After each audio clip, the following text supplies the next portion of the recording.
கருத்து கணிப்பு அப்படின்னு சொல்கிறது நான் சொன்னேன். தனிப்பெரும்பான்மையில் நரேந்திர மோடி கடந்த 5 ஆண்டுகளுக்கு முன்னாடி ஆட்சி அமைச்சார். இப்போது மீண்டும் பாஜக அணி ஆட்சிக்கு வந்தால் கூட தனிப்பெரும்பான்மை வராது, தேசிய ஜனநாயக கூட்டணி அப்படின்ற ஒன்றுக்கு தான் பெரும்பான்மை கிடைக்கும்னு கணிப்புகள் வருது. அதனுடைய மெய்த்தன்மை தேர்தல் முடிவு வெளியாகும்போது தான் எது மெய் எது பொய்ன்னு தெரியும். உங்களுக்கு பிஜேபிக்கு குறைவான இடம் கிடைச்சி உங்கள் தயவில் மத்தியில் ஆட்சி அமைக்கிற ஒரு நிலைமை வந்தால், அப்படி ஒரு சூழல் வருமானால் அந்த ஆட்சியில் அதிமுக இடம்பெறுமா?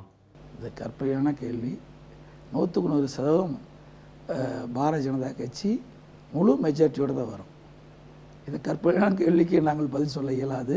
இன்னொன்று, நீங்கள் இந்தியா முழுவதும் பல்வேறு மாநிலங்கள் இருக்கின்றன.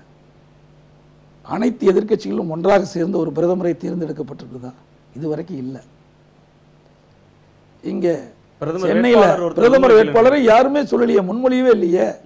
ஆனால் பாரதிய ஜனதா கட்சியில் அங்கம் வைக்கின்ற கூட்டணி இருக்கின்ற கட்சிகள்லாம் மாண்பு பாரத பிரதமர் நரேந்திர மோடி அவர்கள் தான் மீண்டும் பாரத பிரதமராக வருவார் என்று ஒருமித்த கருத்து நாங்கள் சொல்லிகிட்டு இருக்கிறோம் மக்கள்கிட்ட. மக்களும் ஆமாம் ஒரு தலைமை தான் முக்கியம் அப்படின்னு எண்ணுறாங்க. ஆனால் எதிரில் இருக்கின்ற மற்ற எதிர்க்கட்சிகள்லாம் ஒவ்வொரு மாநிலத்துக்கும் ஒரு பிரதமர் என்று கூறிக்கொண்டிருக்கின்றார்கள். இன்றைக்கு தமிழகத்தில் ராகுல் காந்திங்கிறாரு, ஆந்திரா பிரதமர் மாண்புகு சந்திரபாபு நாயுடு அவர்கள் ஏற்றுக்கொள்ள மாட்டேன்னு சொல்கிறாரு.